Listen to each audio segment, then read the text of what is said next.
Good evening, grade 9. So now what we're going to do is we're going to talk about the process of cellular respiration, okay?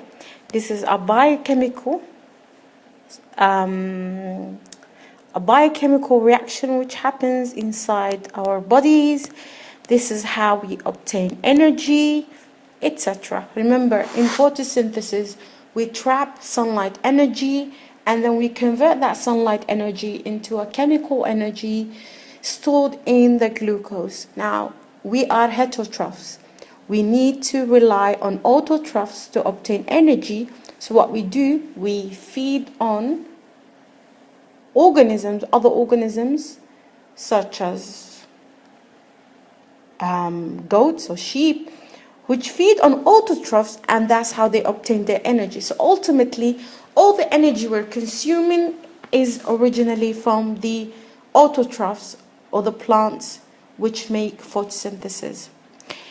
That's just the general idea. So let's move on to cellular respiration. The first thing that you need to know is the chemical formula for cellular respiration. We have 6 oxygens plus glucose, C16, no, not C16, C6. Let me use the eraser. So it's C6, H12, O6, and that will give us H2O plus carbon dioxide plus ATP, which is the most important product of cellular respiration. Let me make this balanced. Yes, we breathe out the CO2. The H2O also comes up as water vapor when we respire. Ultimately, what's left is the ATP, which our living cells use for many things. The next thing that you need to know about cellular respiration is divided into 3 stages. Let's call it cellular R for now, or for those of you who may get confused, I'll just add the rest of the word. Now, cellular respiration is divided into 3 stages. The first one is glycolysis. The next one is called Krebs cycle. And the final one is called oxidative phosphorylation. But to make it easier for you, you may call it electron transport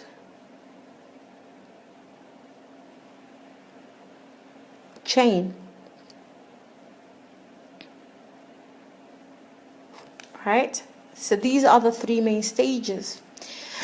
Now, before we start studying cellular respiration, it is important to look at the structure of a very important organelle which we find in animal and plant cells, which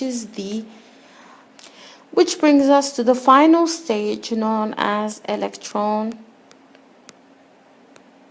transport chain, or ETC. All right, what happens here? Okay, so the first thing that happens here, remember the structure of the mitochondria. Let me remind you again. All right, what does that mean? So for example, temperature. Okay, so if I increase the temperature, so let's just say here you have temperature, and here I have the rate of fermentation, which means how fast is it, okay?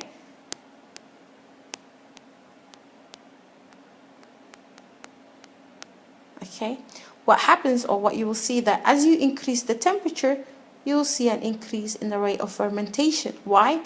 Because the more you increase it, the faster that the yeast will work. Okay, that's why if you notice when your mother is baking a bread, okay, she will keep the bread down not in a cold place, but she will keep it in a warm place, because the yeast loves warm temperature. Again, you also need nutrients. Okay, what does that mean? The yeast or the bacteria, they need sugar or glucose to start the fermentation process. Okay, so the more, for example, the more sugar you have, or the more glucose that you have, the faster the fermentation.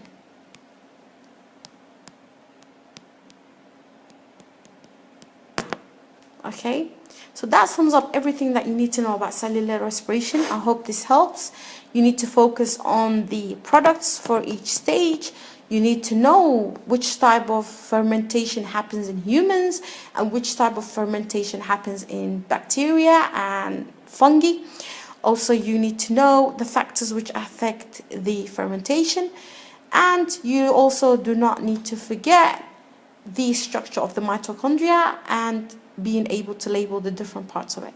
Hope this helps, and good luck with your exam.